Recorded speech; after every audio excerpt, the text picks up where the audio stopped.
where we talk all things footy. If you could hit that 3-punch combination by liking, subscribing and commenting down below. Thank you very much if you are listening right now, and enjoy the pod. Welcome everyone. Back to it again with another pod. As per usual, I've got my friend with me, Sparks. Say hello, Sparks. Hello, how are we? Good evening, afternoon, whatever it is, wherever you are. Yep, there it is. Kev, introduce yourself, brother, again. Hello, people. I'm Kevin, and I'm back for another podcast. Right then, people. So today, obviously, the first podcast was Group A and Group B. Yesterday we did Group C, and then now today it is Group D, which I'm going to pull up now. Here we have it. So we have Groups D, which consists of Poland, Netherlands, Austria and France. So obviously we're going to cover each team, a bit of an analysis from all three of us, get our thoughts on each team and where we can potentially progress and who's going to go through and so on. I'm going to pull up the first one and get Sparks' thoughts on this. So this is the Poland flag, and I've put their two key players being Lewandowski and Wojciech Szczesny. Your thoughts on both of these, Sparks? Well, we know Wojciech, don't we? Obviously, because he was at Arsenal as well. So, we obviously know of him, and we know he's a bit of a smoker every now and then. But yeah, I mean, he left. I was a bit sad to see him go and stuff, but obviously, Mr. Wenger didn't like his antics as such, and yeah, he's been a Juventus keeper ever since. So performed pretty well, to be fair. So definitely a good player for them, a solid performer. There was the time where it was he was kind of hand in hand with Fabianski, but they both move on, and one's been international stage, and the other, not so much. But there we go. So badly. What's that? You tickled me with Fabianski. Yeah, Have you never heard that before? I've never heard of it. I've not heard that. Tears in my eyes. Yeah, right back then it was a big thing that Chesa takes on Fabianski, and then it took to the international stage as well. So it was kind of a bit weird. And both Arsenal keepers or ex-Arsenal keepers at the same time, but decent keeper, yeah. Do you know what? I was going to say the smoking thing as well, but you've already said it. But then Fabianski just threw me off completely, bro. I think because when Fabianski and Wojciech Szczesny were in the squad, I lived in Australia, so I didn't hear like these things. Kev, you have to give us your thoughts on Szczesny because I'm gone. My head's gone. Yeah, no, brilliant keeper. I really like him. He's obviously was playing at Arsenal, now he's at Juventus, both big, well-known, good clubs. So he must be doing something right, and he's obviously in the first team in goal for his country. So yeah. Let's talk of him coming back. By the way, there is. Yeah, I heard this. What have you heard about it, Sparks? Well, he was supposedly coming back in as a number 2 to Arsenal, but I think he's going to be ridiculous wages, and I can't really see that happening, to be honest with you. I think I've seen something today. So obviously, when I researched this and I pulled up his picture and everything, I seen that he was talking about an extension. But he's had a very, very good career, considering when he was at us, he looked promising, but he was poor. Like he made a lot of clerical mistakes and stuff like that. I wouldn't have said he was poor, to be honest. He was still learning his trade when he was with us, to be honest. Yeah. So, but yeah, he wasn't the keeper he is today. But keepers mature, don't they? A lot later than outfield players. So, you know, completely agree. He's 34 years old now. yeah, but it's still relatively young for a keeper anyway, isn't it? When would you say they peak, Sparks keepers? Is it around 30 to 35? Would you say? I would say the peak's around about the 32 mark. Yeah. And then, you know, some can hold it, and then others drop off, don't they? I mean, I guess it's it depends on the individual, doesn't it? I mean, they say that you have to be crazy to be a goalkeeper anyway. So, you know, often not far from the truth anyway, is it? No, of course it's not. One sec. I've got a comment here. Someone's put on here. Hi, how are you? I support the channels. Hello, mate. How are you? Are you good? Thank you for the support. We appreciate it over here. Make sure you head over to We're the North Bank as well, because this is a joint podcast together. So if you can go head over there too and go support him. But yeah, thank you. If you've got any comments, anyone what's in here, we've got 13 people in here so far. So if there's any comments for us all, then there it is. But shout out to crazy_editor365 for the comment, and he commented on one of my YouTube shorts earlier asking for a shout out. So there you are, mate. There's your shout out. I'm going to move over people to the actual squad. Let me pull this up because I just had the chat up. The Sparks, I think it looks a lot better with that as just as a full screen. It looks. It's fine. Yeah. I think it looks a lot better. You haven't spoken about Lewandowski. Oh, I haven't spoken about Robert Lewandowski. No. Robert Lewandowski, yeah.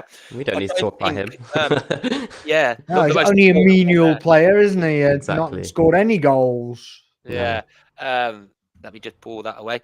I don't think this season he's had a very good season by the looks of things. He's coming towards the end of his career. What I've been reading about Poland is that they're pulling through some youngsters now to try and push them forward as Robert Lewandowski and even Wojciech Szczesny come towards their end of their careers. What are your thoughts on Robert Lewandowski, Sparks? I mean, he's been a quality player. Like you say, he's probably on a downward turn now. Probably the same as the likes of Kane, where it's his last big tournament. If he makes another one, I guess it'll be quite fortunate. But he's been a quality player. He's had starts with Munich and Barcelona and such like. But yeah, he's definitely a quality player, and you can't really take anything away from him. I know some people will say he's not a proper striker because he never did it in the Premier League, but you know, as far as I'm concerned, that's absolute nonsense. Yeah. And you know, he's proved his bacon on multiple occasions, including on the international stage. So yeah, you can't take anything away from him at all. No, definitely not. He deserved that Ballon d'Or the COVID season as well, didn't he? But there weren't no Ballon d'Or. Yeah, he probably could have got it that year, but I don't really know why there wasn't a Ballon d'Or actually. I think it's because the Bundesliga started a lot earlier than all the. Remember when everyone watched the Bundesliga when it started? It started about a month or a month and a half before the Premier League or any other league came back in. I think it was about 6-7 weeks, if I'm right. Yeah. I think that's kind of the reason why. But do you remember when he scored them 5 goals? Was it like 13 minutes or something like that? 5 goals. It was something ridiculous, wasn't it? It was like yeah. Yeah. It was like a reel that somebody had put together. Yeah, it was like a compilation. Just crazy. Because at one point he was absolutely unreal. I swear one of them goals was an overhead kick, a bicycle kick as well, weren't it? Not like a proper overhead, like it was like a side, like bicycle kick volley kind of thing. I don't remember it in that much detail, to be honest. I remember them going in like one after the other I don't remember the actual finishes as such. Yeah, class player. Kev? Yeah, brilliant player. Yeah, he's probably on a bit of a decline now, getting older. But he's going to want to make a difference if it is going to be one of his last tournaments, if not his last tournament internationally. And he's proved time and time again he can score. You know, for Poland, he's got 82 in 150 games. So he's got plenty of goals going in. And I definitely wouldn't count him out regardless of his age this tournament. He can definitely make an impact despite having a tough group. Sparks, I think you've just seen that, haven't you? I have just seen that. I'm gonna pull it up. You are gonna have to put it up. I mean, You know what, brother? I'm going to take this award, but I'm going to bring Sparks along for the award because it's the both of us, really. But congrats. no, it's not. No, you deserve the award. I don't deserve anything. I think Much you like deserve that your award, TikTok. you deserve YouTuber of the Year, and the trophy would be like a huge trophy with your face saying you're the best YouTuber. I appreciate this. I appreciate the support, brother. Thank you so much, mate. Thank you. I really do appreciate it. It's a lovely, lovely thing to say. There is a lot better YouTubers than me, to be fair. But in your eyes, if that's in your eyes, thank you so much, and I'm glad that I'm doing something good and positive. In my eyes, the best YouTuber is Sparks, who's sitting over here. He's my favorite YouTuber, and I'm going to give him the award afterwards. No. I'm going to put in a comment saying Sparks is my favorite YouTuber as well. But yeah, I'm not laughing at you. I am very, very grateful. I am. Thank you for saying some nice words, brother. And you're always welcome on my channel with your comments and so on. But another shout out to crazy_editor365. If anyone's watching, go and follow him over on YouTube. And if you plug your TikTok on here, mate, or something like that, I'll shout out your TikTok because of that lovely comment.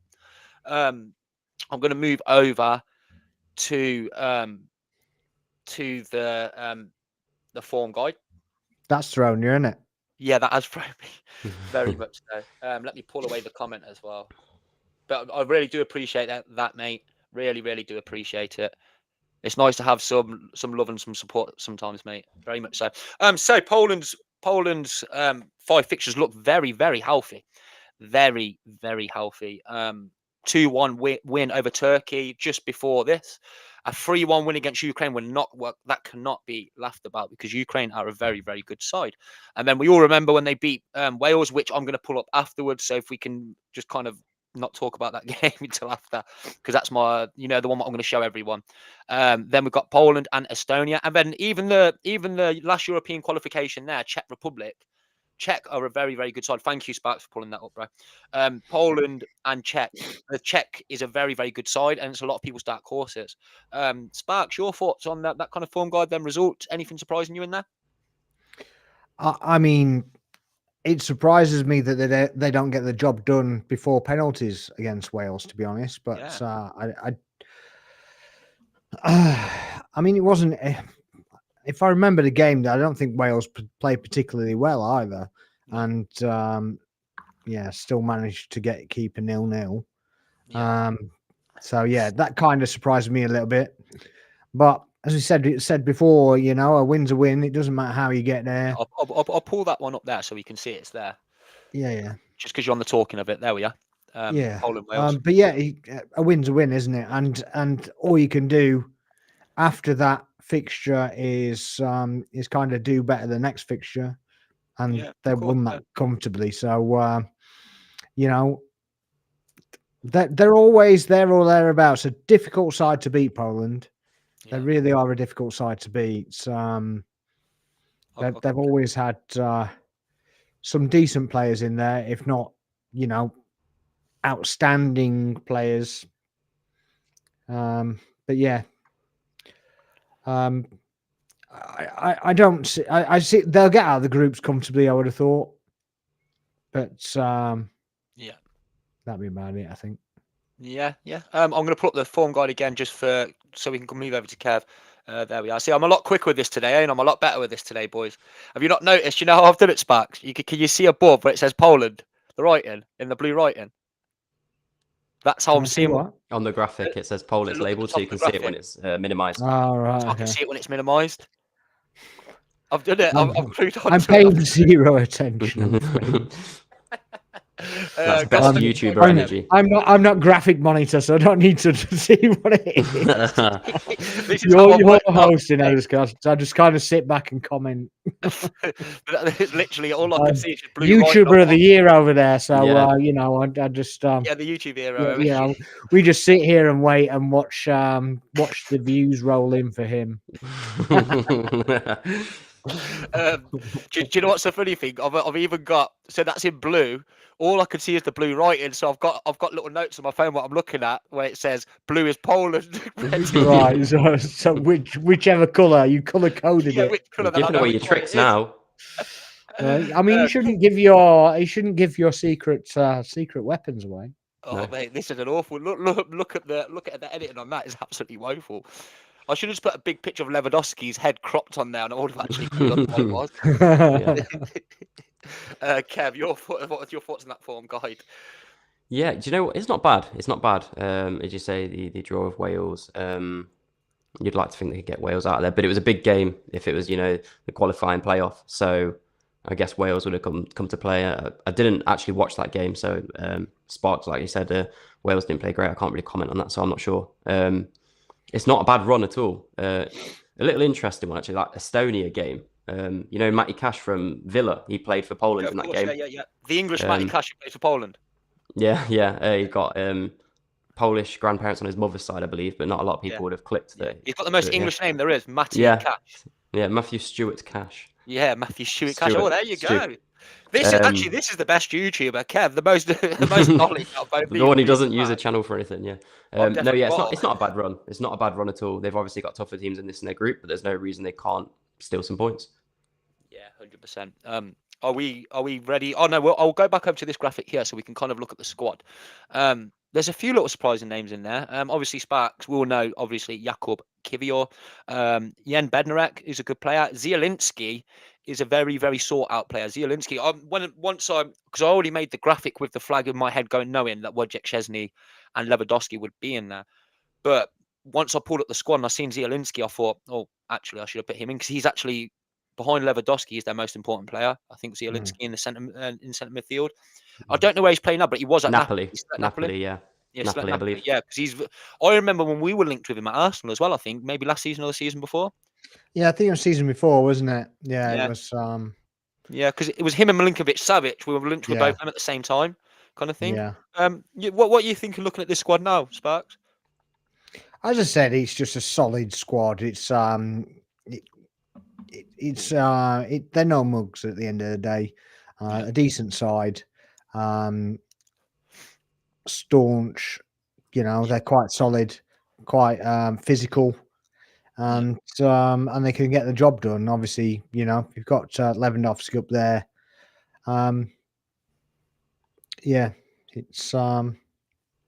It's a reasonable side. I mean, they've always been missing that one exceptional player, I think, in the midfield.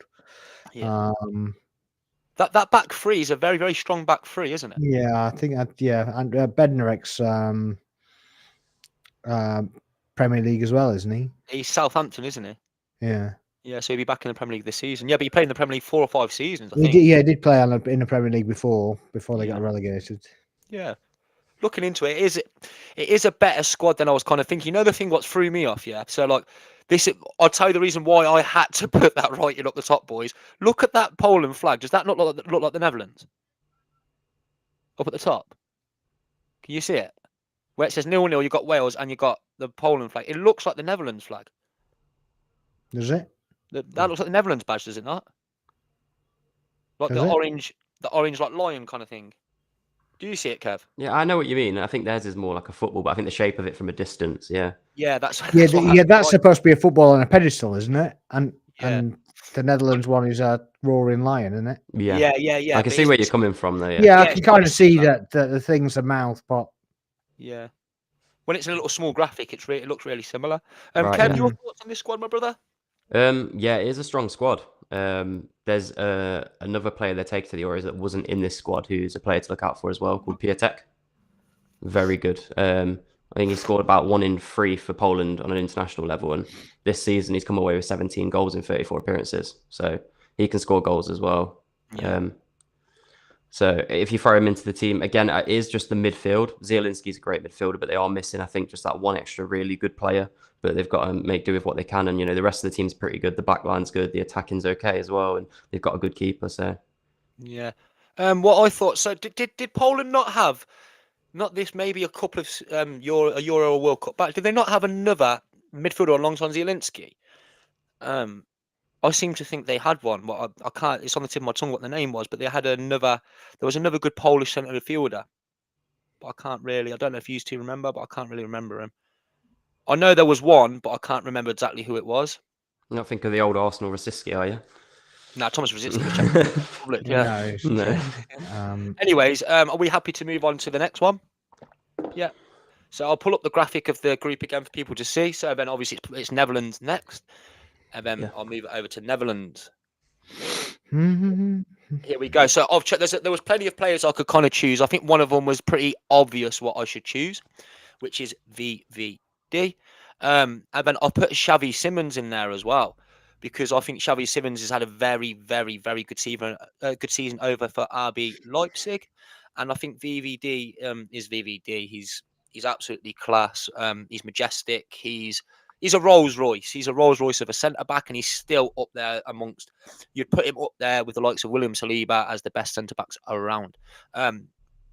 Sparks, what are you thinking with these two as key players? Is there any one you would have had instead? No, not really. No, I think they're the key stroke star players. They're the standouts, aren't they? You know, at the end of the day, one's obviously the legend end of the scale, and one's the new replacement, the new recruit, if you like. Yeah. So, but I like Simons as well. I'd love to have him in an Arsenal shirt, to be honest with you. He did it. He taught us a lesson, didn't he? Was it at PSV? Oh no, it was before. Where was he before? And he did. It was on loan, wasn't he? It was in the Europa League, weren't it? Yeah. He was out on loan, wasn't he? Yeah. Who was it for? I can't remember who it was now. No, neither. But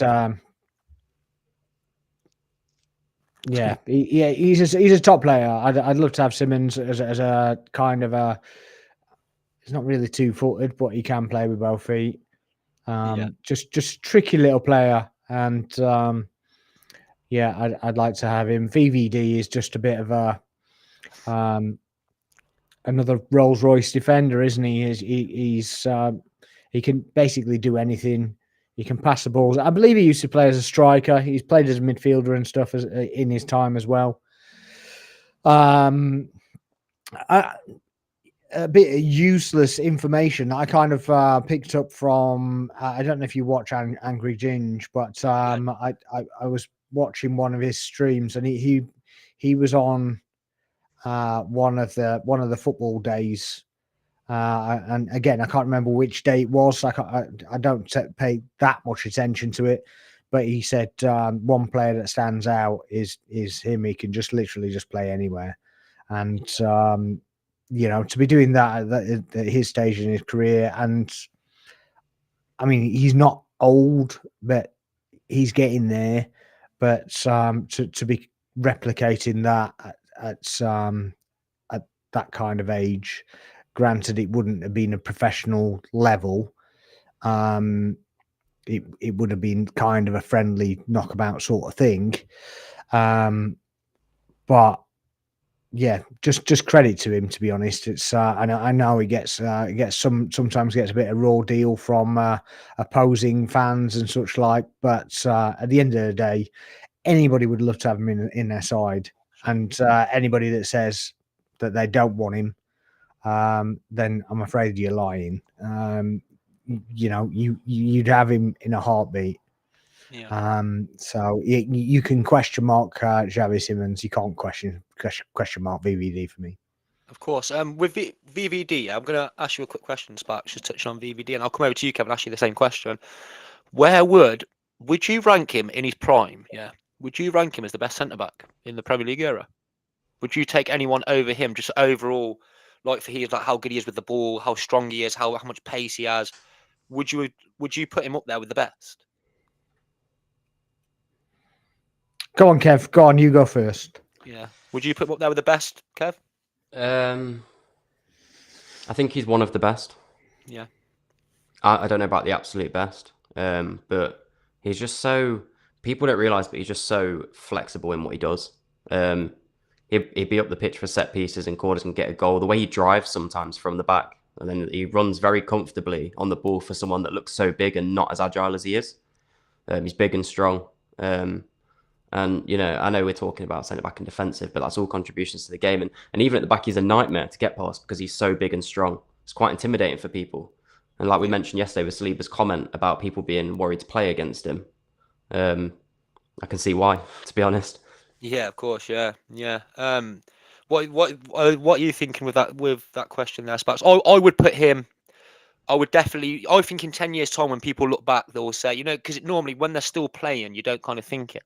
It's normally afterwards, once their career's done, that's when you kind of look at it. And I think in 10 years' time, we will look and say, yeah, he was up there with the best. What are you thinking? I wouldn't say he's again. I'd say he's up there. I wouldn't say that he's necessarily the best. Yeah. That's why I said let Kev go first, because I didn't want to be the one that leads it down the garden path. You know what I mean? Yeah, of But course. he's quality. He's quality, and there is no doubt about that. But I think there's been better or all players on a par with him. Yeah. And as much as he's quality, he's helped out massively by his physicality, by his actual size, and other players haven't necessarily had that, but have still had the capabilities to be a top centre back. Now, granted, they're not spreading balls, they're not doing the work to get up the field like VVD does, but a lot of the time he's kind of bypassing the midfield, and it's relied on a winger such as Salah to kind of get on the end of that and carry the ball upfield. So this is a point of, he can play multiple positions, because a centre back shouldn't be playing those balls. Let's be real about it. No, them big, them long diagonal balls, and they literally stick. Yeah, that's when more a Manning- midfielder's job, and a number 6's job to be playing a ball like that. Yeah. So I want to be careful what I say here, because utility-wise, he's better than some centre backs. Yeah. But in some instances, other centre backs are better than him because they're being centre backs. Yeah, I get what you're saying. If that makes sense. Yeah, I know it's a bit 100%. convoluted kind of way of saying it. So he's like running into a different role, if you like, rather than actually being a centre back, and that's kind of, that adds a bit to him, and it also takes it away from me. It's them different era of centre backs, isn't it? I think. Yeah, it is. It's like a generation of a centre back, and you would never see. Although Ferdinand did the odd off the cuff kind of ball through like that, he couldn't put it like that, but he didn't need to do. He didn't need to do that because he was being the centre back. The game's changed, hasn't it? Do you know what I mean? Yeah, 100%. 100% back it. 100% back it. I kind of agree with you on that one. Kev, I forgot to ask you about Xavi Simons. Yeah, he's a quality player. Sometimes, obviously, they can have him playing up right in the wing, and sometimes they can have him on a right mid position, supporting the back. But he's a very dangerous attacker, and he's young as well. He's young, so he's on loan still, isn't he, from PSG to RB Leipzig? Is that right? Well, he's gone back, hasn't he? He's gone back. There's apparently a potential for another loan. But I think, or I don't know where the noise is coming from, whether he wants to leave or his agent's just trying to get a new deal, or what. I don't know. I don't know exactly what's going on.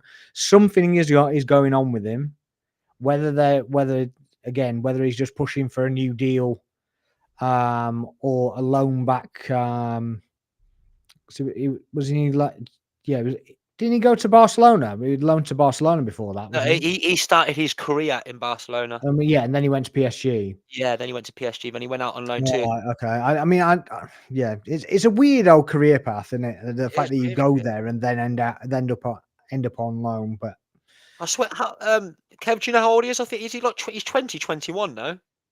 I'm not sure on his exact age, but around about there, yeah. And I mean, to be at big clubs like that in different countries at that age is good experience for him, really. He was at PSV before, weren't it? It was PSV, then it was RB Leipzig, PSG, Barcelona. I think that was his career path, and maybe like a Vitesse or something in between that. Maybe. Yeah. I'll move on to the starting 11 with the game of choice I've pulled up. One sec, lads. There we go. It's all in order today. Can't believe it, boys. So let me take away the captions quickly, just so we can see the bottom. Give me 1 sec, lads. I'm just going to put up the other comment for you because you've Was there another obviously comment? Okay. What's this one saying? I can't, because our heads are there. I can't really see it yet. I've got to wait for the. There we go. From the day you get famous, please remember me. Of course I will, bro. Of course I will. I don't think that's going to happen, but he's I will. famous on TikTok already. Yeah, If you want to go check out my TikTok, yeah, BBC Sport, check out TikTok. Yeah, go to BBC Sport. I'm in the top 3 for their filters, for their TikTok filters. But yeah, brother, I do appreciate the comments, mate. I really, really do appreciate. I appreciate the support. Whoever supports my channel, Sparks' channel, supports Kev when we come in here. Everyone, we love the support. We really, really, truly do. Even if it's silly comments, not abusive ones, but silly ones, we're still going to listen. We're still going to speak about it. Just while on that subject, to 35 people in here, if you could hit that 3-punch combination by subscribing, liking, and commenting down below. If you're watching on Twitter, drop your comments. If you're watching on YouTube, drop your comments, whether it's for me, whether it's for Kev, whether it's for Sparks. You can ask us any question about anything. It doesn't particularly have to be about Netherlands. It could be about England. It can be about Arsenal. You can just ask us anything you want. You could ask me how my day was. You can ask me if I'm going to be famous like it just was, which I'm not going to be, so there's my answer. But I'm going to move on to this result, people. It's 4-0. And this team here that they played against was Iceland. That's why I've pulled up the result. This was the friendly after the England friendly. So this was their last game. And then we lost 1-0 to Iceland, which the Netherlands went on to beat them 4-0. They've got Verbruggen in goal. They've got Denzel Dumfries. They've got De Vrij. They've got Van Dijk. They've got Nathan Ake. They've got Reinders. They've got Joey Veerman. They've got Xavi Simons. They've got Memphis Depay. They've got Cody Gakpo. And they've got players missing in that starting 11 as well. And I think we can all think of which ones are missing as well. So looking at that, Sparks, it's a great team, isn't it? It's a great, great team. Yeah, I mean, it's quality side. Yeah, again, I mean, I don't think it's really done itself justice on the European or international stage. I just don't think it's necessarily a bit like England, really. They've never really done, like I said, done themselves justice, and it's a shame, really, because they've had quality sides and then just fallen short. Yeah. But yeah, Van Dijk scored as yeah, I was going to point that out. Yeah, he did. yeah. Big Virgil and Simmons. So you're yeah. That graphic. Yeah, and the thing was, people, I've pulled up the flag and put the graphics on. How did we think about that flag, people? Let me know in the comments with the cutout. It's the first time I've ever done it on a flag and put it on. You know, it reminds me of the Poland badge. That yeah. I swear Netherlands used to have one when it was just orange. It was an orange lion. It wasn't like that. It was not like that. It wasn't a badge what was orange with white. It used to be just a lion. I think I remember. I'm going to pull it up. I'll find the graphic. Yeah, both probably exist. So pardon? Both probably exist. You know, some teams have multiple different. They probably have a home and away one. Crest and a badge, and yeah, that's a crest. That is. So it's a bit different. They probably have a home and away one. So the away one's orange. Yeah, the away one's orange, and they got but the other one is orange. But it's just. Oh, I'm tripping. If they lose, they use the other one. The orange lion is what I was talking about. Yeah. What are you thinking about this squad? Just on a white background. Yeah, it's very nice. It's very nice. Obviously, Dumfries and De Vrij play together. At club football. There's some big names there. There's also big names that aren't there. You know, you've got Wijnaldum that's there. Frimpong. Frimpong's brilliant. He's had like a really good season. Probably not as good as Dumfries, maybe, but it's up for debate. I mean, I think he's got more goal contributions. But Dumfries as a whole, like the way he's been playing his game, just seems to be very, very high in form. They've obviously got De Jong. Memphis Depay's record is just under or just over 1 in every 2 games for Netherlands. So he can score goals. Gakpo's obviously doing well. It's a solid team. It's a very solid team. They've also got De Ligt, the centre back. So there's squad depth there as well. You know, there might be some players that they're not playing here. Frankie De Jong's out. He's out for the tournament now. Okay, yeah. So that's the one. What actually happened to him? Because I saw he was out. Yeah, I've got no idea what happened to him. I just know Oh. that I just seen once I was looking at the squad earlier, I kind of it come up with the news. So where it says the squad, when you come over to it, it had news straight away. Frankie De Jong injured, so I just knew straight Yeah. away that he was injured, but I don't quite know what the injury is. Right. I'll have Well, a look. hopefully next tournament you'll have Timber as well. Yeah, hopefully, yeah. You're Timber. What about Timber? Quinton Timber? I don't know if he's part of the squad. But I he's don't had think he quite a gets good in, season does as he? well. Yeah, I think he's had quite a good season. But this is a friendly, guys. So Yeah. it might. Mm. This ain't the full 11, but there is a couple of players in and around. I'm going to pull their form guide up So now. just a quick question for you guys then. Do you Yeah. think, would you play, if you were Netherlands, would you play Dumfries or would you play Frimpong? Maybe both if one of them's on the other wing, but they're both quite good on the right. 100%. Frimpong's good, obviously, down the right wing, but, he's had I mean, look at Leverkusen's season. Frimpong. Everyone was saying he's up there as one of the best right backs around at the moment. Really, isn't they? Because of the season he's had at Leverkusen undefeated. He hasn't lost a game. He played right back and he hasn't lost a game. So they won. Until they played Atlanta. Yeah, Yeah. exactly. But, the interesting thing as well is Netherlands sometimes play Frimpong down the right wing, because he's kind of a Yeah. wing back anyway. But Because he played right wing for Celtic at some point as well, weren't it? Because he used to play for Celtic, no? I'm not sure on that one. I can't confirm that one. I'm not sure. I'm pretty sure he went from Celtic to them. Right, yeah. Or it might have been Rangers. It's Rangers or Celtic. It's one of them. Do you know, Sparks, if he played at Rangers or Celtic? No. No? Right, okay, well, I'll have a quick look, people. Let me have a quick look. I'm pretty sure he did.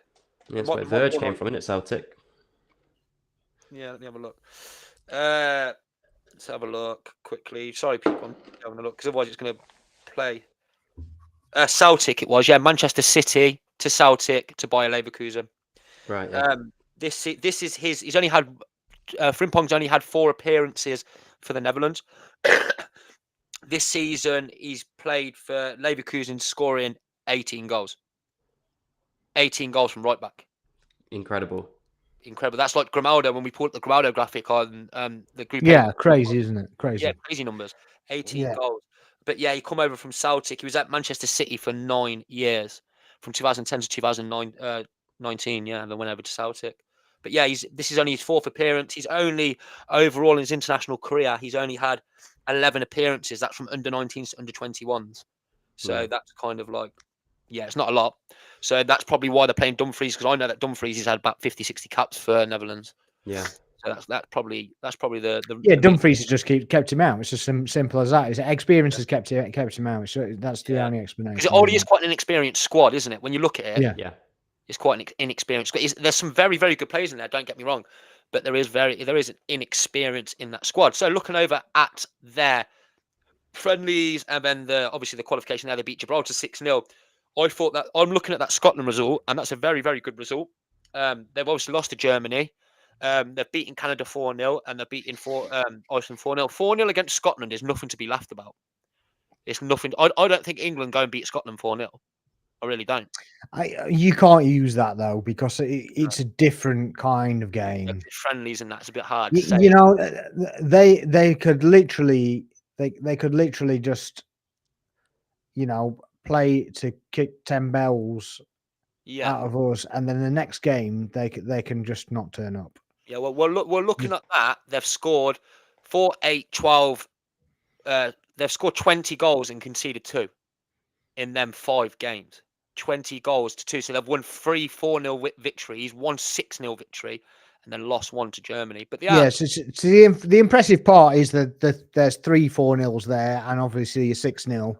And you put the Scotland result alongside that, then it looks impressive. It as a standalone game for me.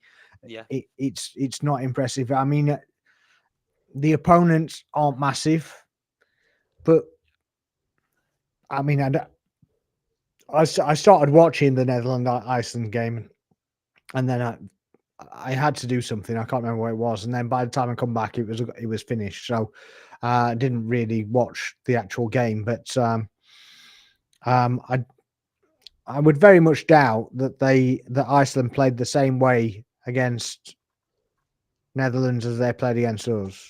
Yeah, I doubt it very much. And that's not saying oh well, we're better because they had to play a low block. I just can't imagine, because they've done that they play the same way. Well, I'm yeah, that's what I'm prepared trying to to be put that corrected on it Iceland. if they did. Yeah, well, we lost to Iceland and then they beat them 3 days later 4-0. Yes, I know, but what I'm saying is that Yeah. that low block tactic, where they basically Yeah, I get what had you're saying. Yeah, I do understand. they basically had 10 men inside the box. Yeah, and they might have played Now, differently. Yeah, I yeah. can't. Now, granted, we didn't show up.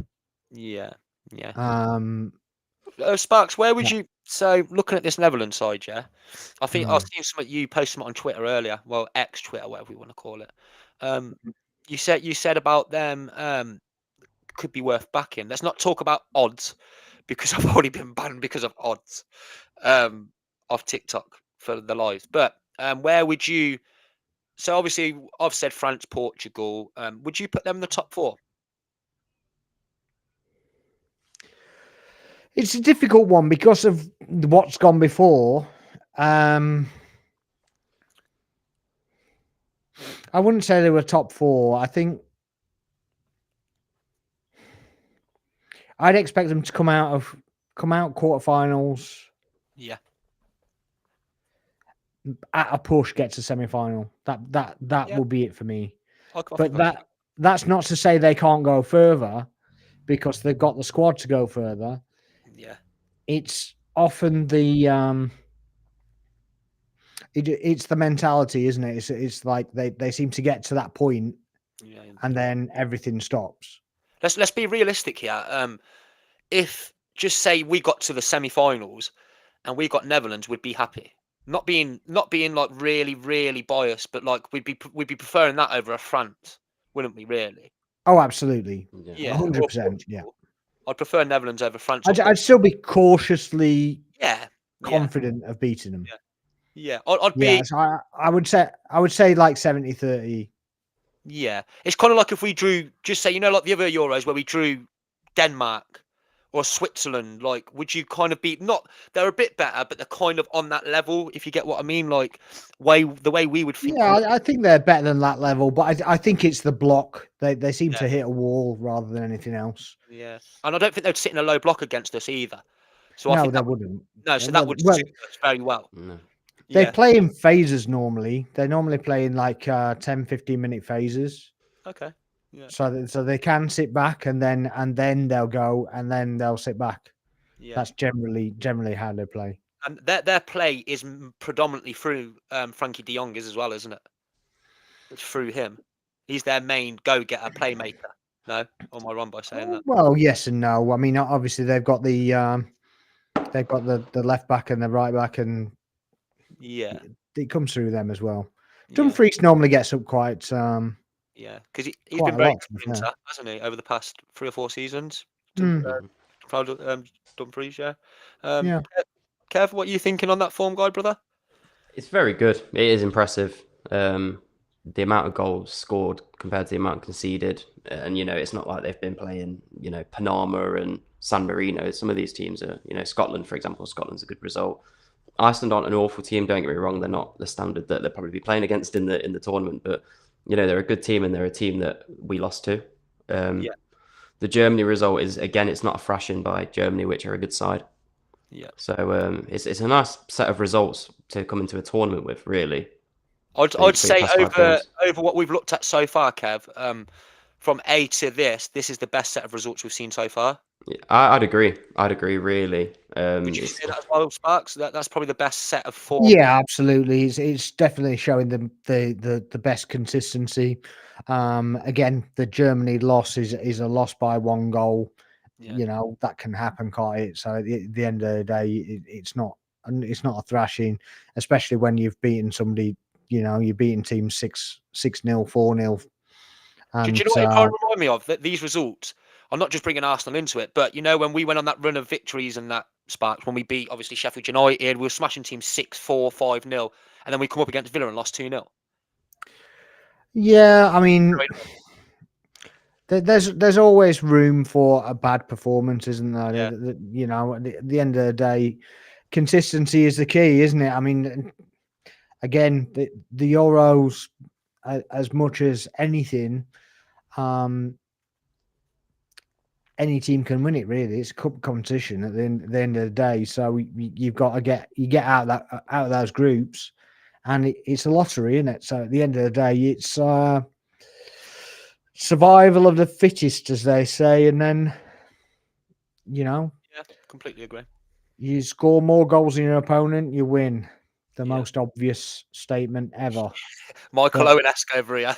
Yeah, but it's in a cup competition, it's true. Yeah, It's of course. not like in a league where you're in crisis because you've lost one game.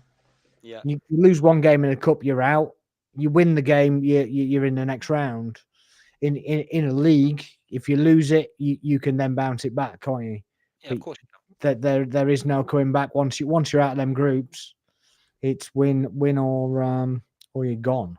Yeah, And exactly right. I think that's kind of the problem that Netherlands seem to have when they get to sort of Yeah, that territory. last semi-final ish area. That's even when they had the likes of Dennis Bergkamp and that as well, wasn't it? They hit semi-finals, weren't it? Yeah. With that golden gentleman, they had Ruud Gullit, they had Dennis Bergkamp, they had Giovanni van Bronckhorst. Yeah, didn't they make the final with Spain? Yeah. It was 96. No, 96 was the World. Yeah, 96. Yeah. I can't remember what year it was now. Because they had Mark Overmars as well. Yeah, it was after that though. Was it? It was more recent than that because there was a kung fu kick in it, wasn't there? There's I'm trying to think what year it was now. Oh, actually, I do because Ruud van Nistelrooy was playing up top as well during it as well. Yeah, I think that might be in it. They had the circle with the numbers as well. That's what I remember. Do you remember they had that kit and they had the circle around their numbers? It kind of like total 90. Yeah. Yeah.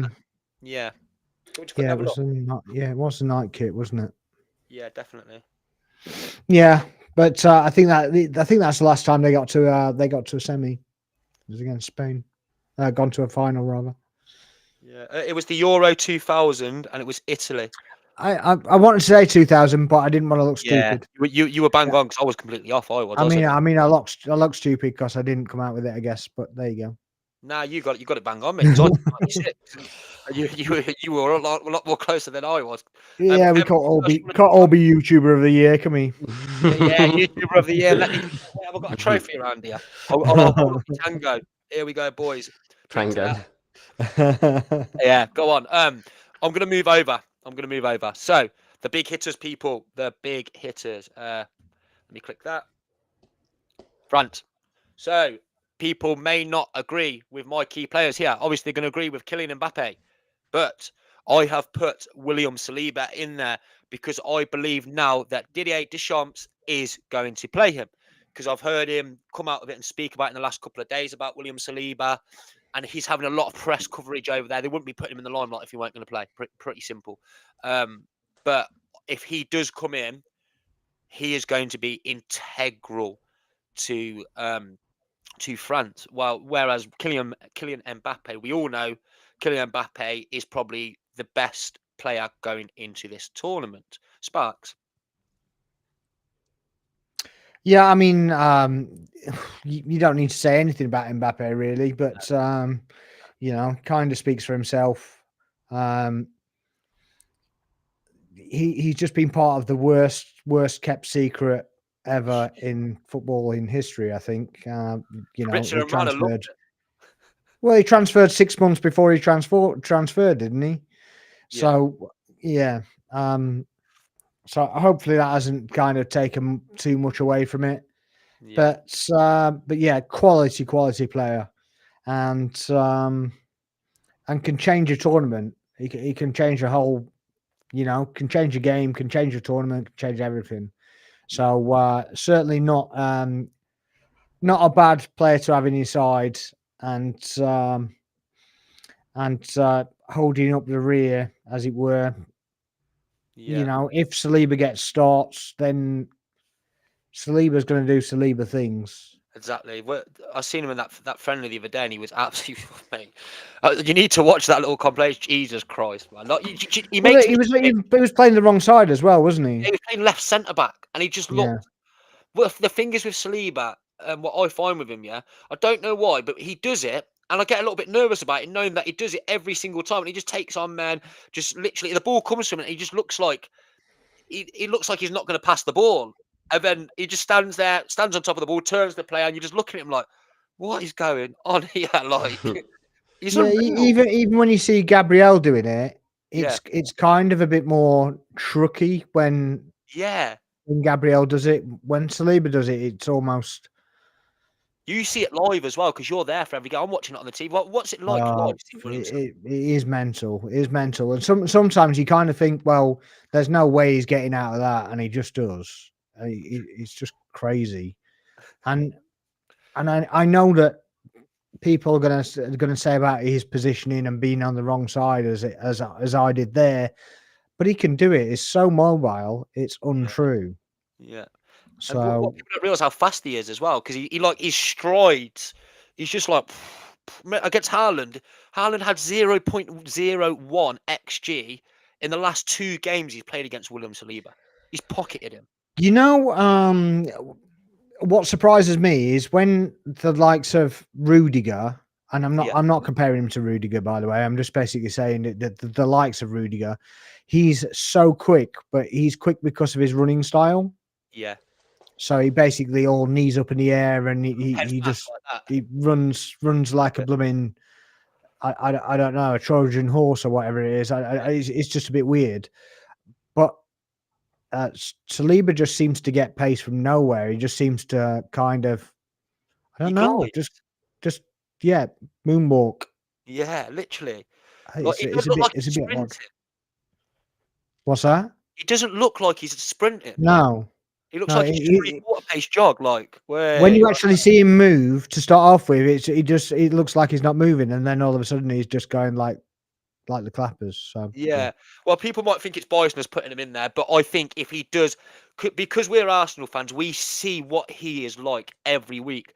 And I don't care what people are saying. I don't care if people call me biased. Watch this comment, say I'm biased.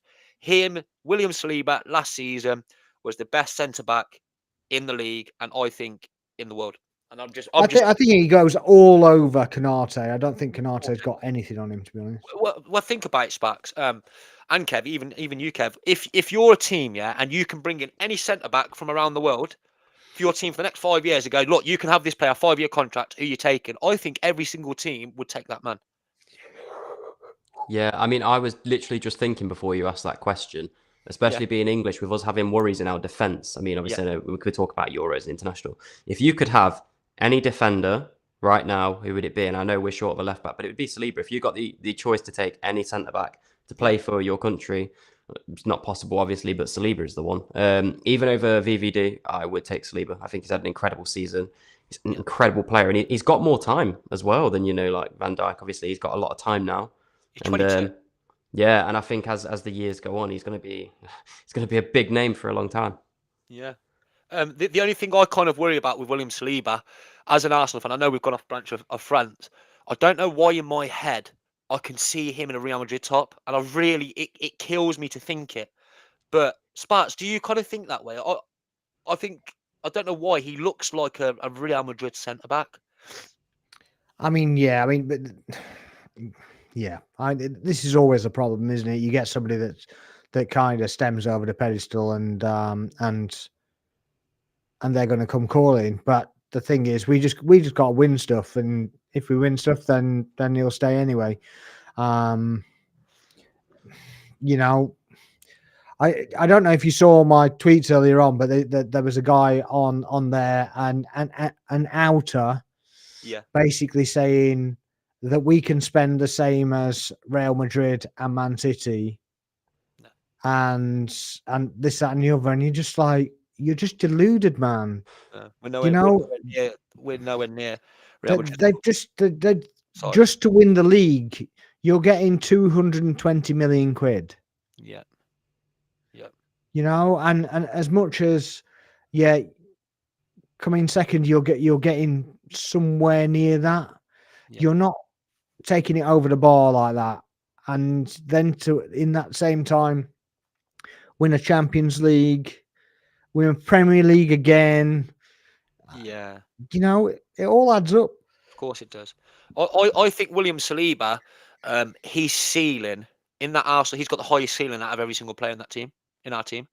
And I don't mean that in a weird way, like Bukayo Saka.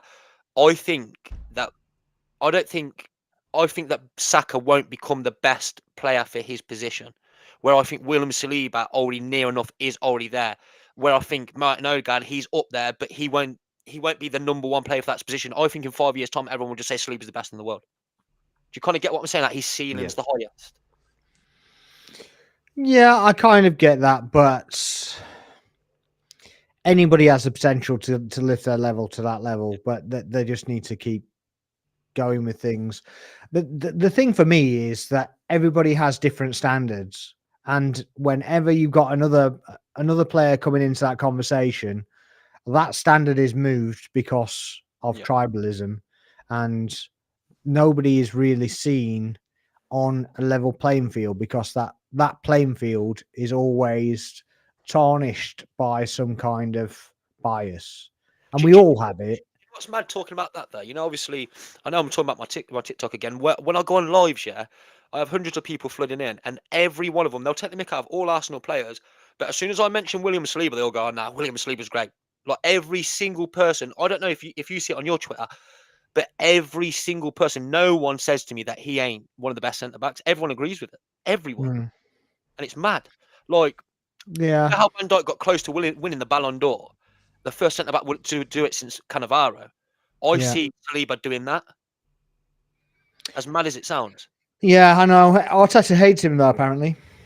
Arteta hates him.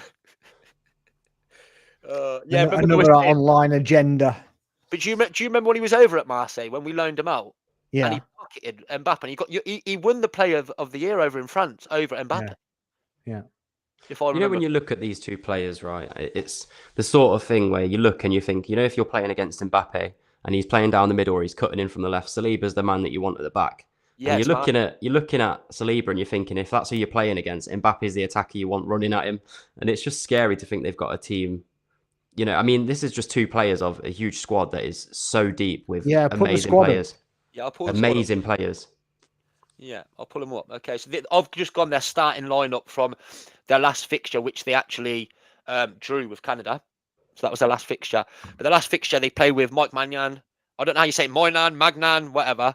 Jules Koundé, Upper Meccano. They've got William Saliba. They've got Theo Hernandez. They played N'Golo Kante. I actually watched them play. I watched this game. They played Eduardo Camavinga. They played Griezmann. They played Ousmane Dembele. They played Thuram, obviously, instead of Mbappe. Giroud up front. The only people I can really see changing from that is Kante, which I think Chouameni might come in for him. But Marcus Thuram for Mbappe. But apart from that, it kind of smells like their first team. And the thing is, Mbappe on that left-hand side, it's equally as good. I don't mean he's not, on his day, Ousmane Dembele is up there as well. Ousmane Dembele, I don't know what footed Ousmane Dembele is. He reminds me of Santi Cazorla in that way. I don't know if he's right or left-footed.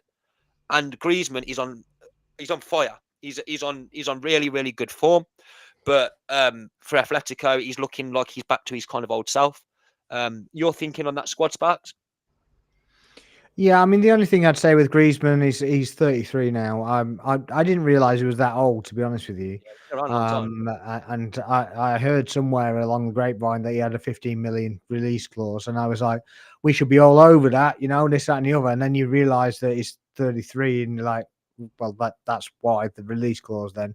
But yeah, I mean, if he's still doing it on the stage, then fair play to him. I mean, he seems to be been around forever as well. Yeah. Griezmann, doesn't he? But yeah, I mean, Thuram's not a bad backup anyway for Mbappe. Yeah, I mean, you got Conte in there. I'm not sure about him still being in and around the squad. I don't know if he got in the final pick of the games of the team, but yeah, this was literally 3 days ago. This was. Yeah. Okay. So he did get in the final team, but yeah, I don't know how. I did hear that he got some kind of form back, but I haven't seen him play for ages, to be honest. Yeah. Another one I'd take from there actually is Koundé. Yeah. Yeah. I'd be more than happy with him in an Arsenal shirt, to be honest. Even Mike Mannion, he's a very, very capable keeper. He's very good. He's up there as one of the best at the moment, I think. Yeah, another hit and miss for me, but yeah, he's definitely on his day. He's definitely one of the best European keepers. Yeah. Kev? Yeah, I mean, Giroud, obviously, his record's better than 1 in every 3. He's probably close to 1 in every 2 for France now. Griezmann's 1 in every 3, although he's getting on. Is he their leading scorer now, Kev? Do you know? Who's that? Sorry, Olivier He Giroud. is. He's their leading scorer, isn't he? Yeah, he's got 57. Yeah, Mbappe's behind with 47. He didn't play every tournament either, by the way. No. He was dropped out of tournaments for the arguing and stuff like that they had where the whole squad was basically switched out. Yeah. So he missed out on 2 tournaments, I believe. Because Benzema retired because of Olivier Giroud, didn't he? I'm not sure on that. That was the excuse. Yeah. That's not why he retired. But that was that's what they kind of put out in the media, wasn't it? Well, yeah. Well, they're not going to put in the media that Benzema hates Didier Deschamps, is he? No, of course. No. Giroud's got the most caps, just in front of Griezmann, I believe. Both at the 130 markish. The squad is absolutely crazy, and you've got to think Mbappe's not even in there. They've got some other good players that they play. Kante's obviously getting older, but he's still a quality player. They've got a right back, Klaus, who's not on the pitch. He's pretty Klaus, good. I really like Klaus. Yeah, Klaus. Did you play for Marseille? I think so. No, he's in the French league, but I'm not sure where he's playing at. I think it's RC Lens. Klaus plays for RC Lens. Because he had a team of the season on FIFA last season. That's why I know. Right. Yeah. He's quality. Teo Hernandez, by the way, left back. Oh, one of the best. Unbelievable, isn't he? One of the best, and he can play at centre back as well. Yeah, his brother's the other centre back. Is the centre back as well, isn't he? Lucas Hernandez. Yeah, I don't know if Lucas is in the squad this year though, is he? I think he got a knock in the run up. Yeah. That's what Eric Dyer played against us. Yeah. Because Lucas Hernandez Bayern now, no? Possibly, I'm not sure. I've not seen a lot of his brother. But Teo can play centre back as well. He's better on left back, and I think he's one of the best. Genuinely, he's one of the best out there. They've got just a solid team. The whole team is just. I think they are. It makes me feel good when I see this team and I see their depth and knowing that we are favourites above them. That is. Yeah. Okay. Don't get me wrong. I mean, this team's not as good as the one before. I don't think this is better than the World Cup winning team. Not necessarily, but I mean, if you just look at this on paper, and you see the names that are here and the names that aren't here that are on the bench, it's mad, isn't it? It is wild, to think that obviously we are supposedly favourites. Yeah, how are we favourites? But ahead of that, no. And then this ain't even their strongest squad. No. I mean, Upamecano he's a good centre back as well. The whole team is great, and they've got that Kolo Muani. Pardon? Kolo Muani as well. Kolo Muani as well, yeah. I remember looking the other day, and then I've seen on Twitter, I don't know if you've seen it as well, Sparks, they put up 4 French squads, and the 4th one was nearly, like, I looked at it and I was like, this is nearly as good. This would give England a game. The 4th squad. Like they've done one start and another. And I looked at it, I was like, mate, this is an absolute joke. I don't know what they're putting in their tap water, but we need some of that over here. Yeah, we definitely need some. Over here. We need some. I'm going to pull up their form guide, people. We've still got Austria to get to as well. Yeah. Let me pull up the form guide quickly. We're not going to be waxing lyrical about Austria, don't worry. Nah, we're not. So going into this, it was the 0-0 draw with Canada, 3-0 win against Luxembourg, 3-2 against Chile, France versus Germany. They lost 2-0. Germans have come into this very, very good. Back of some really, really good results until they drew with Ukraine the other night. Yeah. But looking at that, they've had some very good results. They've drew with Greece. So on the overall, there's 2 wins, there's 2 draws, and there is 1 loss. Chile, good win, but these are all friendlies, people. Luxembourg 3-0. There's nothing really that stands out to me here. I think they've just with France, they always start out slow. They start slow out the traps. even like just leading up to a tournament. I think you've touched on this as well, Kev. But they start slowly. They don't. They'll come out of their group with 6-7 points, and then all of a sudden they just win, and you just can't get past them once they get in a little. It's kind of like Man City, mate. Like, what you Yeah. can't once they get on that roll, then that's it. You agree, Sparks? The France always starts slow. I don't know if it was you or Kev who said this, but they do tend to start slow. Yeah, And the then, whole tournaments they build up in tournaments. They start yeah, they're like Man really City towards the latter quite end. sluggish. Yeah, Yeah, it's a mentality thing. It really is. It's just they start really slow and they just build up and up and up and up. They just go through the gears. yeah, and they're used to it. The thing is, what I've just seen with their squad as well, it's a mixture of young and then coming towards prime and coming out of prime. There's literally the perfect mixture of a group, and I don't think like England don't have that perfect mixture.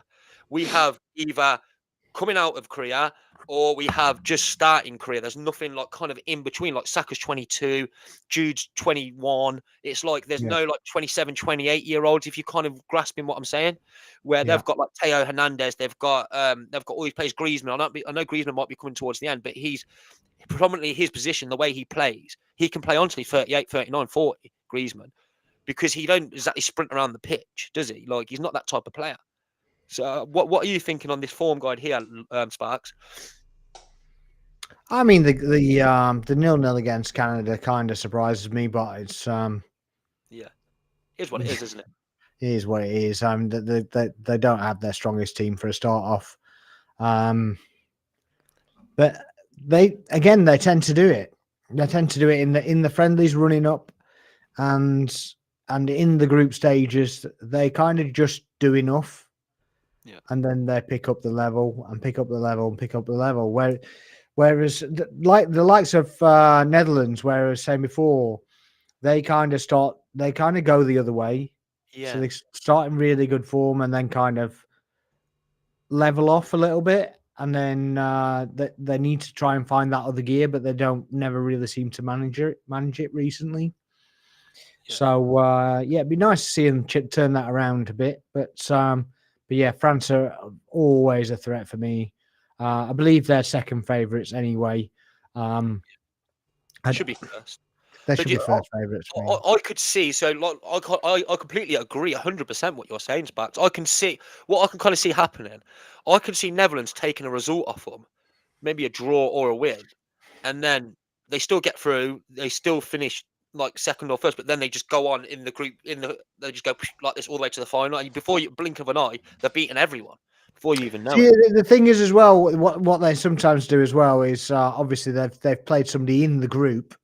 They get the same team again that they played in the group, and where they struggled with them before, either got a draw or they lost or whatever, they just go on to destroy them in the next one. It's like the mentality just kind of takes over. They prove a point, and they're just like, well, we're not having that. That's makes a bit of a mockery of it. And let's be real. Mbappe's had a bit of a rest anyway, hasn't he? To be fair, yeah, definitely, yeah. He hasn't played any of them friendlies, none of them. Well, not even that. I don't even mean that. I mean the in his club football, he doesn't seem to have been busting a gut. No, and he was getting brought off a lot as well. He was coming off the 50. Yeah, well, that's because he's not pulling his weight. He'd already left, hadn't he? So he's kind of you've got that kind of player. So the owners are probably saying you need to play him, but the manager at that point is going, well, he ain't playing, so might as well bring him off. The thing is with Mbappe as well, you say define a big game player who you'd want to play in a World Cup semi-final or a Euro semi-final. He's the man. I'd take him out of anyone coming into this tournament. If I had a final, I would take him over any single player available. 100%. I wouldn't. It's rubbish.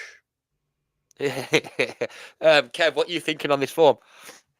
Yeah, good form. Again, it's just friendlies. Like, it's hard because they've not part of their first team. Exactly. And that's probably reflecting the results again, that it's not a competitive game. The Germany one, again, it's Germany. It's not a bad result, I wouldn't say. The thing is about this team is they've got so much depth and so many good players that if they weren't slow paced, like you mentioned, and they started, sprinting from the get go, they've if they get any injuries, of course, they've got the substitutions to rest players and rotate. And I think if they went into this, the group stages is only so much you can do, even if you destroy the group stages. The knockouts are still a different game, but they do have the ability to go in sprinting. It makes me wonder sometimes if that slow start is a tactical second place finish to get an easier seed into the next round. Or maybe they just reserve energy. Maybe they just want to catch people by surprise, or maybe it just as a squad it takes them a little while to gel after playing club football. Yeah. But I mean, no one plays tactically to drop points, do they? But No. It's what I mean. I think it's exactly what Arsenal tried to do in the league last season. Yeah, I They completely agree. literally tried to do what they had to do to win the games, to conserve energy at the end. I'm pretty sure that's what they tried to do, and that's what I can see France doing. I mean, unfortunately for us, we kind of dropped points on that on that kind of run as well. So at the end of the day, but you can afford to drop points. That's the thing in the group stages. You can afford to drop the points. Yeah. This is a team. Yeah, sorry, carry on.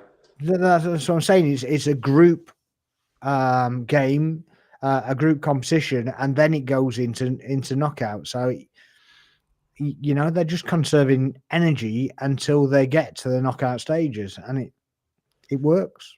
Yeah. 100%.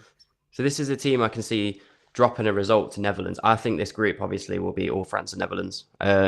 And I think that it might be competitive, but I just see, France and Netherlands really doing a job in this group. And I see this team that might potentially lose to Netherlands because Netherlands, are playing well as well. Or maybe even a draw, but Netherlands finishing above them on goal difference because Netherlands are scoring a lot of goals at the moment.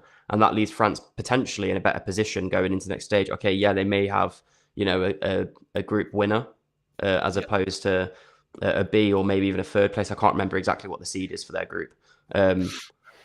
So the way they kind of take their foot off the gas, like you say, maybe they are preserving and maybe, we've done enough for this group. We've done enough for this game. Let's just sit back and not do too much. Do you know what's kind of a scary thought that I've just thought as well? We've got Trippier at left back. They've got Teo Hernandez. When they want to bring off, just say Saliba or Upamecano, they've got Kanate to come on. We've got Lewis Dunk. We've got Conte. We've got Lewis Dunk. Yeah. Do you kind of get what I'm getting at here? Like you've got N'Golo Kante N'Golo Kante doesn't start and they put in Tchouaméni. When Tchouaméni wants to come off, they've got N'Golo Kante to come on. We've got I don't want to put down on England players, but we have Kobe Mainoo. Do you kind of get when we've got Adam Wharton, who's not experienced? They've got some big players. What have won just the Champions League final. The thing that concerns me, the thing that concerns me that I'll just add on is I feel like in the last few games, Walker seemed a little bit slow and a bit lost. Yeah. And what concerns me is if Mbappe does end up playing out on the left, that is a big concern if we bump into them later in the tournament. This is why I wanted Ben White, mate. Yeah. What is your take on Walker? Mine. While you just mentioned him, I wanted to mention Maguire anyway, but I didn't. I resisted. But what's your take on Walker right now? I like Walker. It's just the last couple of games he's not seemed like he used to play. He seems, I don't know if it's an age thing or maybe it's just a form thing and maybe he'll click into it. But at the moment, he doesn't look like certainly not the best Walker I've seen. But he hasn't necessarily lost pace, has he? It's like he's brain switched off a little bit. Yeah, he's a bit switched off. That's it. Yeah. For me, anyway. It doesn't mean I'm not saying he's bad, but he needs that split second to basically get back on it, and by that time he's got to bust more of a gut. Yeah. To get back in position. Hopefully, it's not complacency because he knows that he's quick, because that can get you in trouble. Yeah. I mean, he's always been a little bit complacent because he's quick anyway, hasn't he? Yeah. Just a quick reminder to people, as you can see along the bar on the bottom, hit that 3-punch combo by liking, subscribing, and commenting down below. We're bringing you content from this group D, and there's 40 people here, and we've been on for an hour and 15 minutes. So if you're enjoying it, people, just drop us a like, drop us a comment. Just give us a little something, please, people. We're going to move on to Austria here. And So, the channels are in description as well, by the way, so they're easy to link here, onto. So yeah. So drop I'm just onto going to read them there out to you and people. So, pick whichever channel you like, or both of yeah, them, and both of them. So we've obviously got TikTok and we've got Twitter, we've got Sparks, we've got me, we've got Kev there. So if you just want to go over and just go check it out, it's on the bar in your own time. Just go and have a little look. So this is who I've pulled up for Austria with their flag. I've pulled up 2 Bayern Munich boys, and there's a few I could have picked from Austria, definitely, and I think there's one what mainly missing. But I just thought it looked good in the graphic with both of them next to each other, so I put it up in the graphic. And it was easy, but nah, it ain't really. Conrad, Lema, and Sabitzer. They're the 2 that I predominantly know the best out of this. Obviously, there's Alaba from Austria as well, isn't there? But Conrad Lema, what I've seen of him at Bayern, he was good this season, but it was the seasons before he came into Bayern where he was actually really, really good. So Conrad Lema was very, very good before he came into Bayern, and he's actually he played against us, and he had a very, very good game against us at the Emirates, and then he had a very, very good game when they beat us 1-0, because we've also have gone there with the best attack in the Premier League and then not scored against them. So there you have it. But Conrad Lime was very, very good in CDM. He literally he was man-to-man marking Martin Odegaard, and Martin Odegaard didn't score or assist in either of them 2 games. So he did a job. So that's why I've put him there, because I've seen him more than a lot of other people. And then we've got Marcel Sabitzer, and we all know Sabitzer from last season at Man United, but it's the seasons before and even this season now where he's been good. I believe the seasons before, was he at Dortmund? Marcel Sabitzer, he was at Dortmund, and I believe he was getting double figures in both goals and assists in a couple of the seasons over there for Dortmund before he come over to Manchester United, then leaving to go to Bayern Munich. Mouthful. Okay, Sparks, what do you think? Well, Sabitzer's still on. He's on loan, isn't he, Sabitzer? No, he plays for. I think he come from loan from Bayern to Man United, and then went back I on loan. thought they still owned him. To Man United, Kev, do you know? I'm not entirely sure on that, if I'm honest. I'll have a quick look. I think he's on loan. I think he's still a Man United player. Oh, is it?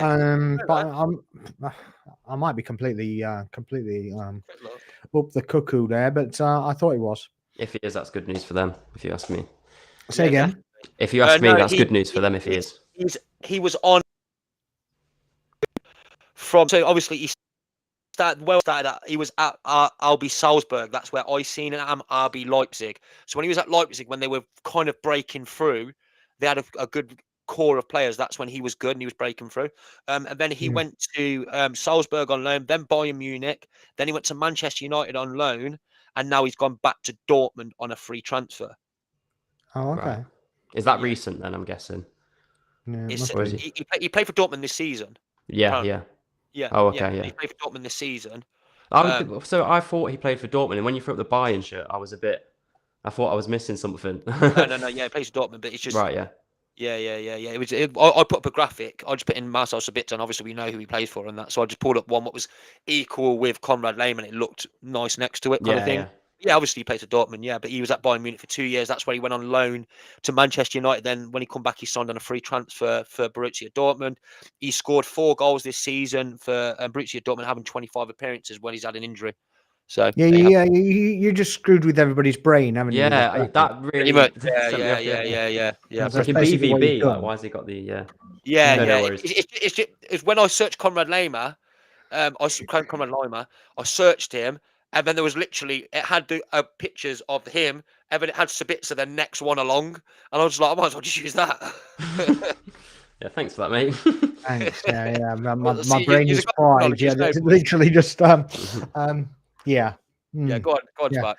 I mean, both quality players. As you said, I saw Lima in the Munich game. Apparently, they're a crap side, and everybody should beat them. So, but yeah, I think he played a good game, in fairness, but I don't necessarily think we were completely at the races and stuff either. So, but yeah, a quality player.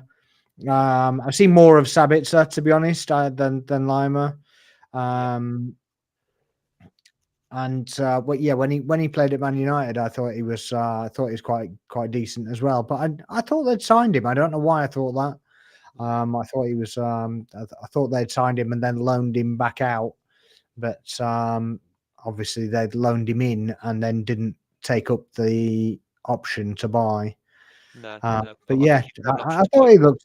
He had a few decent games actually at Man United. I didn't watch all the games, but yeah, I guess he didn't contribute as much in that season as he has done in other seasons. So yeah, there you go. Yeah, Kev. Yeah, Sabitzer, he's had a really good season. I don't know a lot about Lima, if I'm honest. So, but Sabitzer definitely. There's another player for Austria, Arnautovic, and I think he's brilliant. He's another one that I would mention. We've seen lots of him. Yeah. Definitely. Oh yeah, for sure. And even for Austria, considering they're not,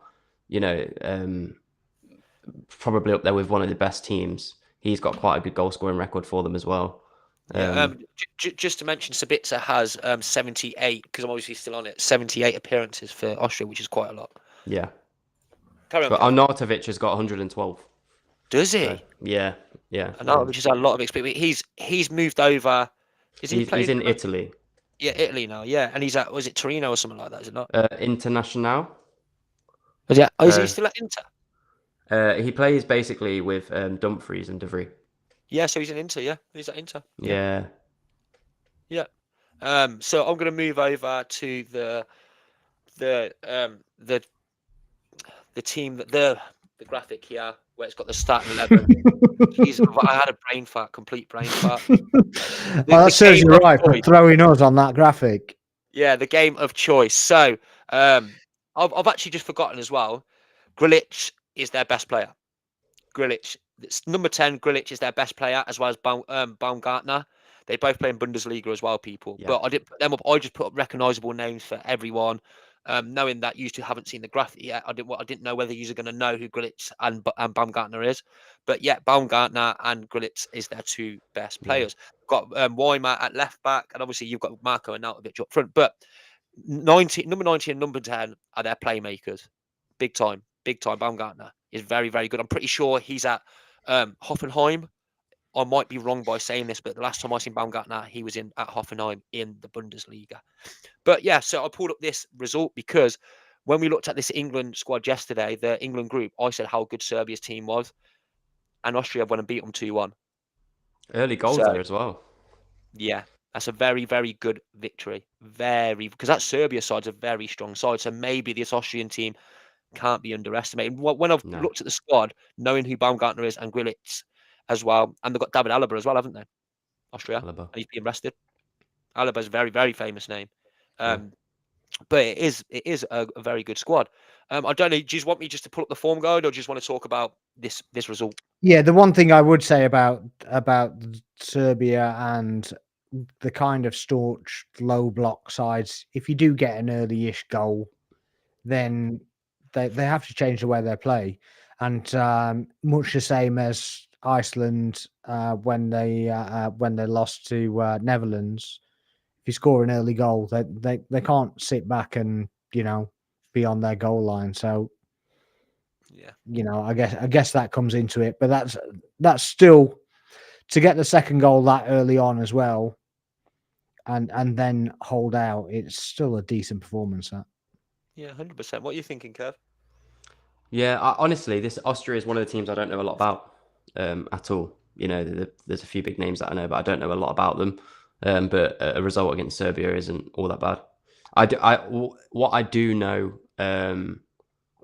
based purely off a lot of other information and stuff that people say about Austria, is that they can be a dark horse. I saw actually a prediction the other day, and someone had one of the finals at France v Scotland, the semi-final. So it's France v Scotland, which I thought was bizarre, but the other one was Germany-Austria. Yeah, in the semis, and that was wild. But people have some sort of belief in them, and they can beat teams clearly. Yeah, 100%. I'm going to pull up. What was that? Getting to the final? So the semi-final, they had Austria versus Germany, and they had France v Scotland in the other semi. Bizarre, I know. Put the group up again. Let me pull it up. France, Netherlands, and Poland. Netherlands, They could. France, Do you know what? Austria. They could take a third place. Yeah, they but could. I think Austria will get through as the best third place team. Definitely. You think Austria going through is ahead of Poland? Yeah, definitely. Yeah, I do. Yeah. Okay. Them two. I think that's a tough one. I genuinely think that's a tough I'll one. gamble with you offline that is not the case. Okay, let me pull up the form guide first. So that's France's one. Just before we start saying anything, I want to pull it up just in case. Before we start, here we go. That's their form guide, Austria's. Form guide. They drew with Switzerland. They beat Serbia. They beat Turkey 6-1. They beat Slovakia 2-0. And they beat Estonia 2-0. So they've had 5 wins and 1 draw in the last 6 games. What is anything standing out there to you guys? Sparks? The Turkey 6-1 win. Yeah. This is why I've seen this run of form, and I thought that's why I've said I think might qualify. But that's. Oh man! I mean, come on! Come on, man! Let's pull up the Poland squad quickly. And I mean, I'd like to see what that Turkey side is. Yeah, because I'm just going to put the Poland squad so we can kind of have a look. We can kind of compare both of us. That's the Poland squad. I think it's nice to have a little comparison. So, yeah, you've got Bednarek, you've got Jakub Kiwior-Zielinski, Frankowski, yeah, Bednarek, and then over on the Austria front, we've got. I'm just trying to compare for myself as well, so I can kind of have a look. Then over Posh, here, didn't Posh play Dortmund? I want to say. Yeah, something like that. And then so over here we've got Arnautovic, Baumgartner, we've got Grillit, we've got Wimmer, and then we've got David Alaba to come back in as well. So they are quite. Who does Pence play for? It's in a Serie A side. Yeah. They've got Austria have got 2 or 3 Serie A players, and then they've got about 5 or 6 Bundesliga players in the Austrian squad. I'll have a look what their rankings are. Yeah, that'd be interesting. I just think looking at the squads that we've looked at, which might not be their first choice Euro squads, the Poland squad looks like there's their first choice. More better players. But yeah, exactly. But we don't know where the first team's looking. Personally, I don't know what Austria's first team's going to look like for the Euros. Yeah, I'd still say that the Poland squad is a better quality squad than Austria. Yeah. I guess we'll find out over the next few weeks, won't we? Yeah. That's not part of the fun, Kev, is it? I did have I do have, so I've done my predictions. I'll be very surprised if I have Poland going through. Austria are ranked 22nd, Poland are ranked 35th. So Austria 13 places higher. So yeah, I'm willing to have a little. We won't talk about. Is this on the rank? Sorry, I'm willing to have a little gamble on that. Definitely. Yeah, I'll bet with you because they yeah. Is this we talk about rankings? They're quite equal, aren't they? They're not looking at their squads. They're quite equal. That's what I'm not saying. We both probably think different things, and that's the best thing about. So Jay, were you just looking at the rankings? Yeah. I was have you noticed that Germany are like 16th on the rankings? Yeah, let me quickly have a pull up.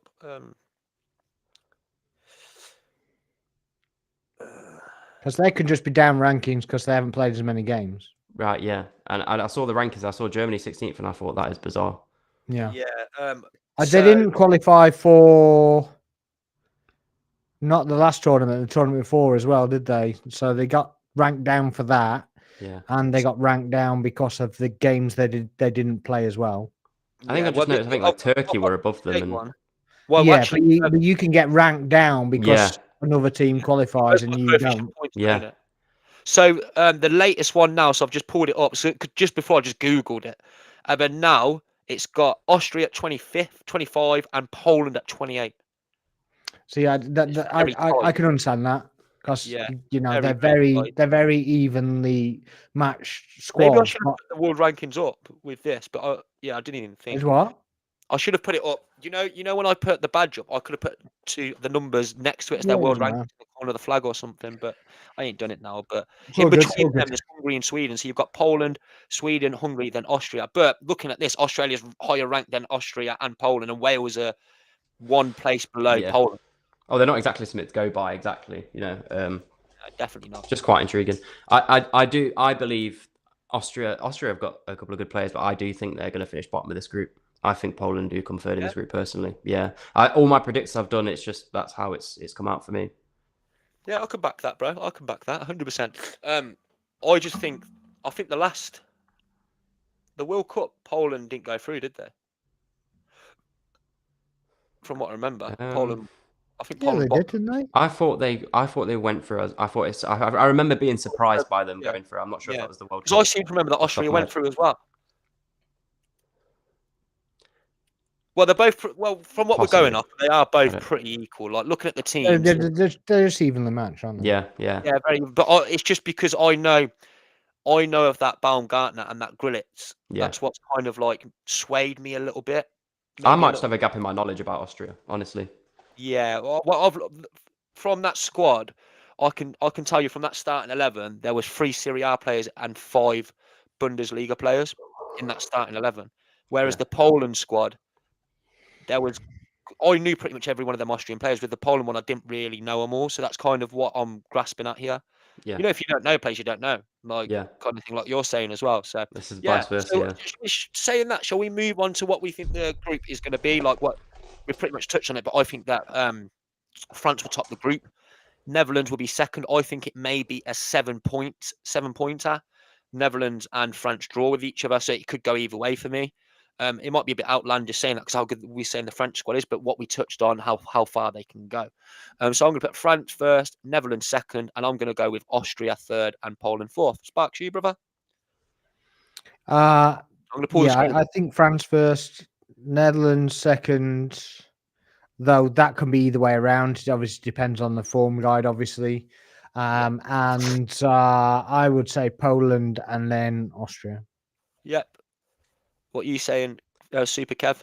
yeah. I super Kev. I agree. France top, Netherlands second, Poland third, Austria fourth. However, I do believe that if France and Netherlands both finish on 7 points, I believe Netherlands are winning the group on goal difference because they are scoring a lot at the moment. Yeah, that's why I said that either way around, really. Yeah, yeah, Yeah, it can go either way. That's the thing is with this tournament. It can literally. That's the thing with the Euros. Every single team are good sides. They're very, very good sides. So you're looking at teams there where like we're talking about teams like 23rd and 25th. They're right like next to each other, neck and neck. Whereas England, we're ranked 4th, and Netherlands are ranked 7th. But like you could see us. It can happen to anyone. The French could go and play against Austria and draw because yeah, anything can happen. That's the best thing. This is why people. This is really, really outlandish to say this, but I think the Euro tournament is actually better than the World Cup, in my opinion. And I think it's a bit out there saying it, but I just think that the European teams, they're a lot tighter and a lot closer together. Whereas when you come to the World Cup, you're playing against like New Zealand, Austria, you're playing against Saudi Arabia, you're playing like teams like that. Do you kind of get what I'm saying? Where European teams are really, really like, you get a lot better games kind of thing in the group stage. But then obviously later on in the knockout rounds, that's when the World Cup's better.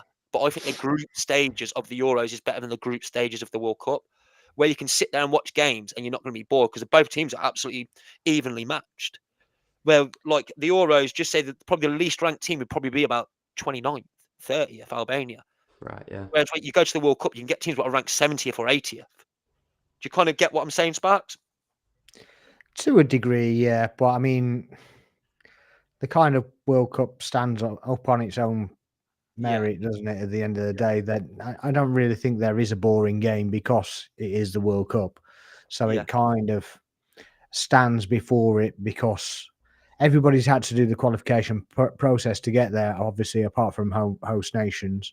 And I think it I kind of get what you're saying, but I also think that teams being so close and so tight together can make it boring as well. Yeah. Do you know what I mean? Because you cancel each other out and stuff, and some teams just decide they're going to play cagey, but the other team that playing against them want to play cagey as well. And as much as you get that in a World Cup, that there's always a stage where somebody just goes gung ho, and then the other team has to follow suit, and you just end up with some kind of end to end, and the quality kind of normally wins through in the end. So Yeah. yeah, for me, I think the merit, but I think it's probably just the merit of the tournament than anything else. Kind of comes through a bit more on the World Cup than it does the Euros. Like I said, I don't think it's the knockout stage. I think it's the group stage that I find more thrilling. I know what you're Because saying. I get what you're saying, and I don't I don't think you're wrong. yeah, I just my opinion is that the World Cup surpasses it just because it's a World Cup. yeah, I get you. Because there's so much hype and you get so excited. Like the Euros, I'm a little bit excited, but like when the World Cup's on, I'm buzzing, absolutely buzzing about it. It's like when you're if you're in Africa, right? Yeah, And you're watching the Africa Cup of Nations, right? It's just that it's their kind of pinnacle tournament yeah, without World Cup. But I'd still place that underneath the Euros because of the sides that are in it. yeah, You know, so and I don't see them every day either. So it's because it kind of ranks in order of merit, if you like. yeah. Do you know what I mean? It's, Yeah, I completely understand. I don't know if I'm explaining it properly, but it's yeah, in terms of hype in Europe anyway, I would put the African Cup of Nations as the lowest. Yeah, definitely. Yeah. Then I'd put the Euros as next, and then I'd put the World Cup as next. It's just. And then the Asian Cup is bottom. Definitely. I don't even. I Does don't think I've ever watched the Asian does it Cup. even exist? I don't know. Yeah, it does. Yeah, No, they do. Yeah. if I lived in Asia, it might exist, but it Have you? doesn't really exist. You I know, lived in Australia, didn't I? So I watched a bit of it. yeah. I mean, I've seen a couple of games of it, to be honest, it's but awful. for me, that's just a game of football. Yeah, it's like the Asian You know what I mean? Champions League. Oh, you know how you're a season ticket at obviously Arsenal, which I wish I was. I was a season ticket holder at Melbourne Victory for 3 years. Oh, right. For 3 years, and then back then it was the likes of you had Archie Thompson, who was the main player, and then we had Alessandro Del Piero playing there as well. Yeah. Del Piero played for Melbourne Victory as well. So, but then they played over in the Asian Champions League and that. Yeah, I mean that's not limiting the actual players that play in that, because of course. there obviously are some quality players, but as a European football fan, that's just the way I rank. Yeah, that's the way I see it. Tournaments. As well, That's all it is, really. Yeah, touching on that, what do you think, mate? Are you kind of with the Euros? Do you enjoy? I know it's a bit of a mad question, to be honest, but do you kind of get what I'm saying? Like. Yeah, I get what you're saying. I think the World Cup just being the World Cup tops it, and you have that excitement when you've got teams like Japan and Korea, you know, like playing. But I kind of get what you're saying with the group stage being more competitive and closer. Yeah, I wouldn't be absolutely blown out of my mind if Austria went and beat France, you know, or if Hungary went. I think I know what I'm getting. You know what I think I'm trying to get at, Kev? I think it's if you put these games in, and then you just took out whoever they are. You didn't say they were France, Austria, or anything. You didn't know it was a World Cup. You didn't know it was a Euros.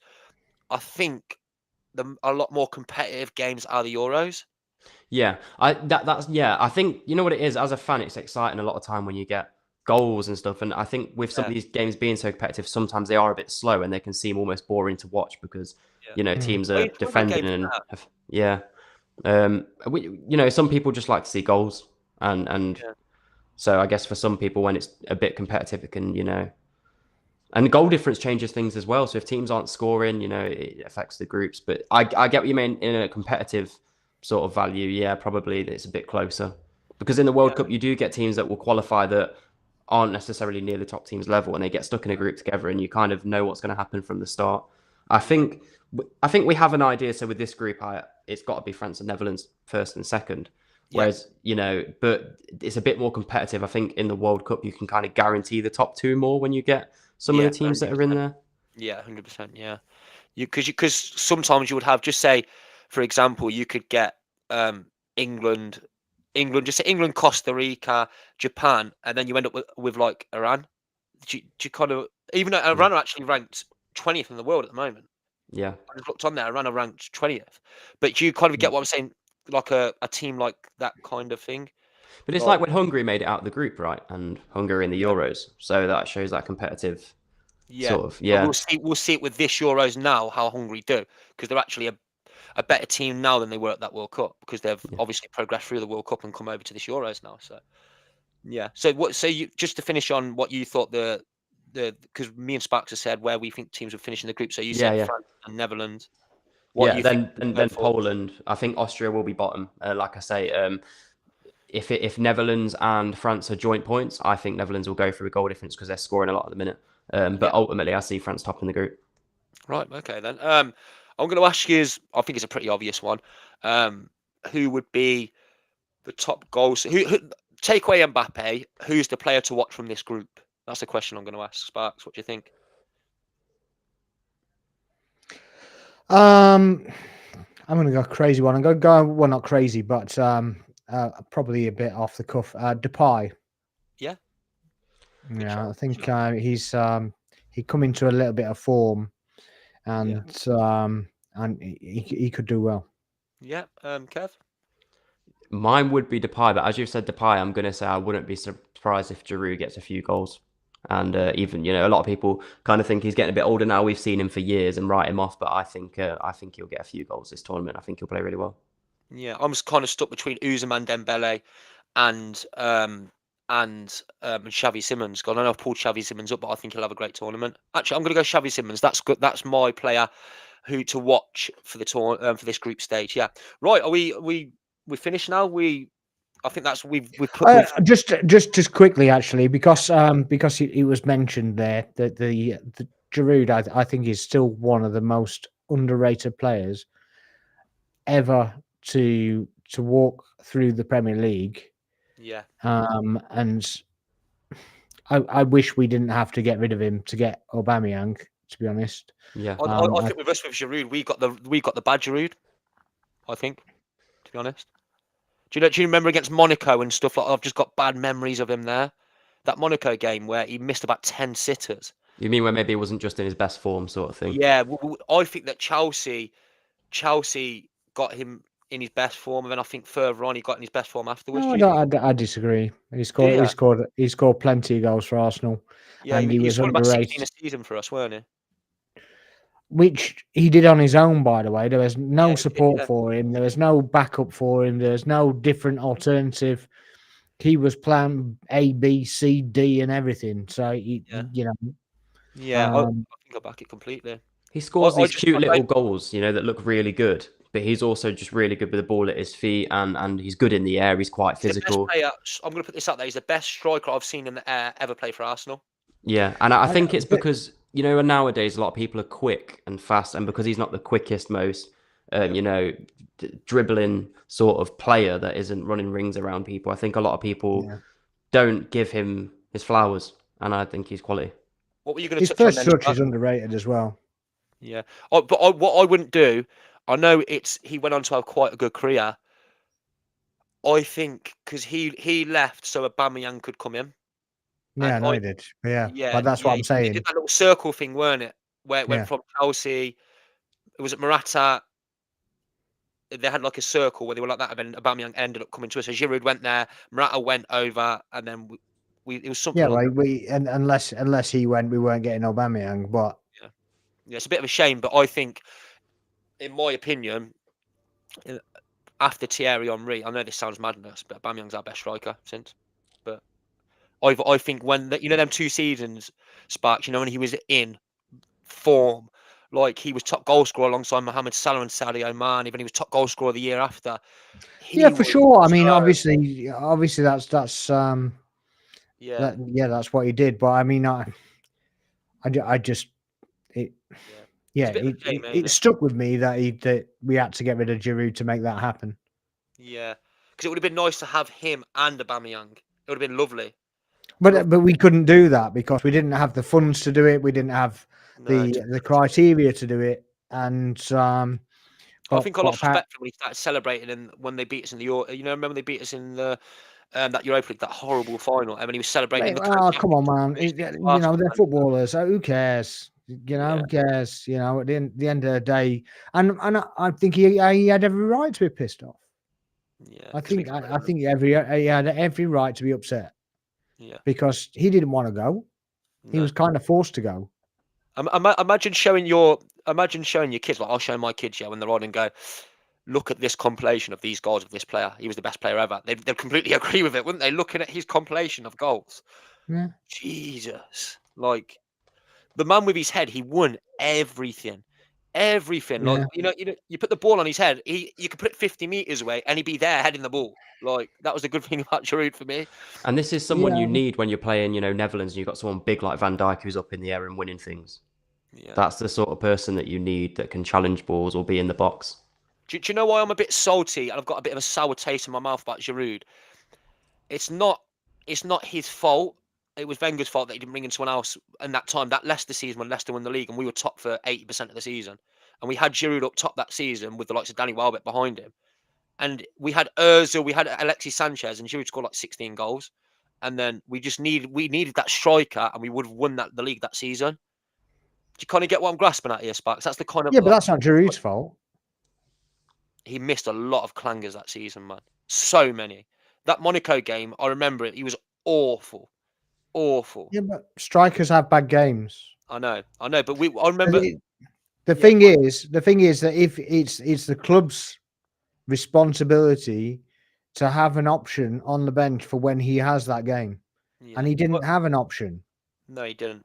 I So think he was decent for us, but I think Aubameyang was a lot better for us than what Giroud was. Timing. That's all that is timing. You think? Yeah, obviously you had a season ticket. You probably know better than me. Yeah, literally that's all it was is timing. And you imagine having Aubameyang and Giroud. Yeah, it would have been awesome, mate. It would have been awesome. That's what you want, isn't it? They could have played off each other as well. Giroud nodding the ball onto Aubameyang. Yeah, because somebody a bit more technically gifted and somebody a bit more physical. Yeah, that's what I think that Aubameyang was extremely underrated for Arsenal. At one point, he was the best goal scorer in the league for 3 seasons running.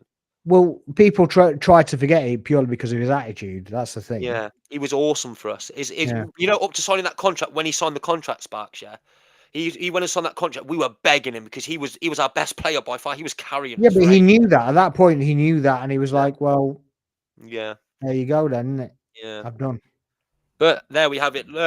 Spark said Giroud's very, very one of the most underrated players. I agree, but I completely agree. Like I've said, Kev's agreed as well. So is that everything we can touch on from that group? Yeah, I think we're done. Yeah. Are you happy to come on tomorrow for the next group? Yeah. Kev.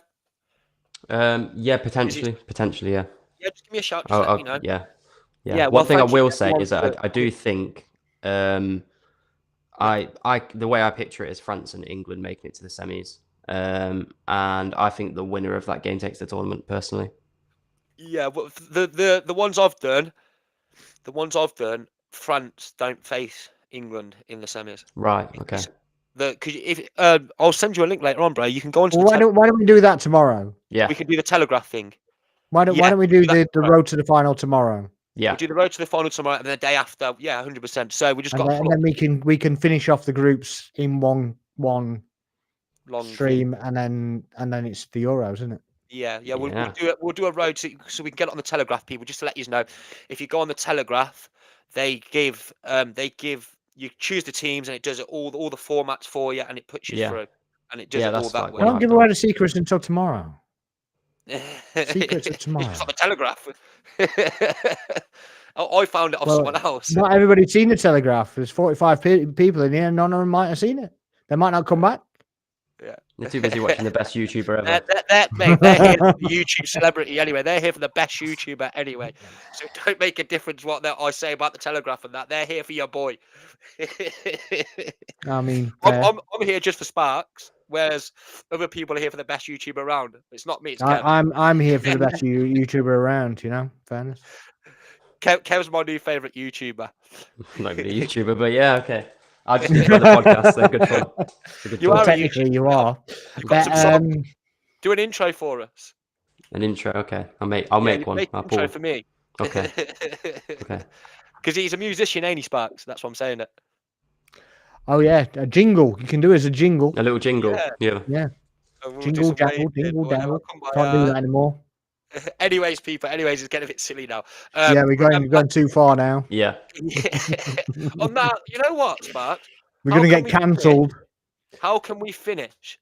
The club mascot hasn't come on today. Oh, I ain't having yeah, I'm not getting him. He's asleep.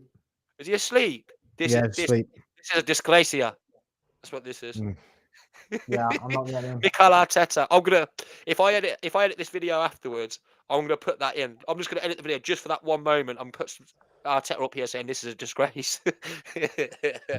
La disgracia. Yeah, cue Mikel Arteta exactly where my. Anyways, Nice. boys, it's been lovely Right. having you both on per usual. Free punch combination, people. You all know what to do. Subscribe, like, and comment. Put your plugs out there. Sparks, what's your plugs? Yeah, I'm Sparks TV. That's Twitter and TikTok, and the YouTube is We're the North Bank. Yep, and Kev, Super Kev. Super Kev. Yeah, my TikTok's just Kevin EFF _. Might have seen it at the bottom of this camera. It depends because of the graphics. But yeah, there we go. There we go. So let's read it out. I'll read it out for people. Mine is Jaymie Waffles Footy, JAYMIE, and it is TikTok J Gunner. We've got Sparks _TV, so that is at SPARXS _TV, and we've got We're the North Bank for YouTube, which is WE hyphen. It's not hyphen. That's an No apostrophe. hyphen. Is that an apostrophe? No, I Yeah. need to take that out. It's not there. We're the North Bank. We're the North Bank. Well, It's you'll actually find it. We're the North Bank because you can't have We're. So sense. when you click it, if you're watching this video on my channel anyway, I will have him tagged literally in the description, in the title anyway. So you can just click his name and it will take you straight over to Sparks' channel anyway. And then we've got TikTok, Kevin EFF _. There we have it, people. Everyone, thank you for joining in. Thank you to the guests. Have a lovely day and stay blessed. We'll see you all in the next one tomorrow.